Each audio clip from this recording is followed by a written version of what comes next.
quand vous allez cliquer sur le lien GeoGebra, vous allez arriver sur une fenêtre qui va ressembler à celle-ci.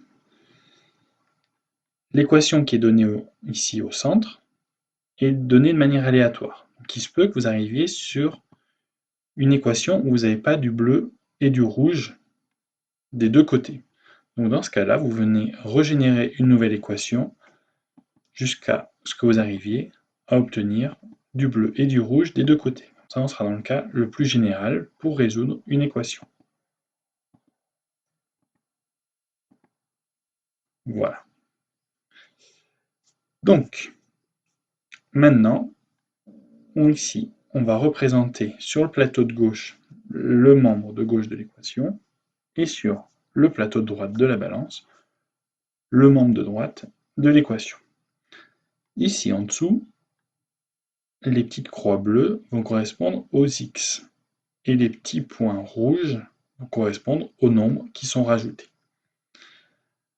Donc ici, on nous indique qu'on a 5x sur le plateau de gauche. Donc on vient les prendre et les mettre sur le plateau. On voit que la balance est déséquilibrée. Et en plus, on a rajouté une unité, donc un point rouge, qu'on prend et qu'on vient mettre aussi à côté. On voit bien ici qu'on nous a bien créé 5x plus 1. À droite, on va faire la même chose, mais là, pour obtenir 4x plus 4. Donc, 4x, ça nous est représenté par 4 croix bleues, et 4 est représenté par 4 points rouges. Quand on va avoir mis le quatrième point, la balance se rééquilibre. Ce qu'on a dit, c'est qu'on peut faire les mêmes opérations de chaque côté de l'équation.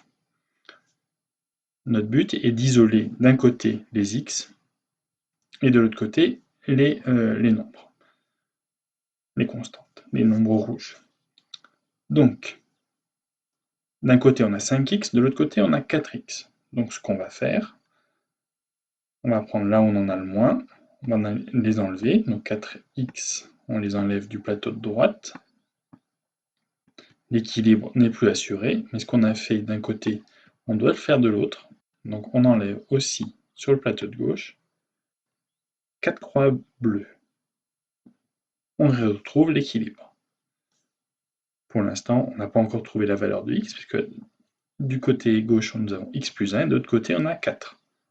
Donc, dans le deuxième temps, on doit obtenir x uniquement à gauche.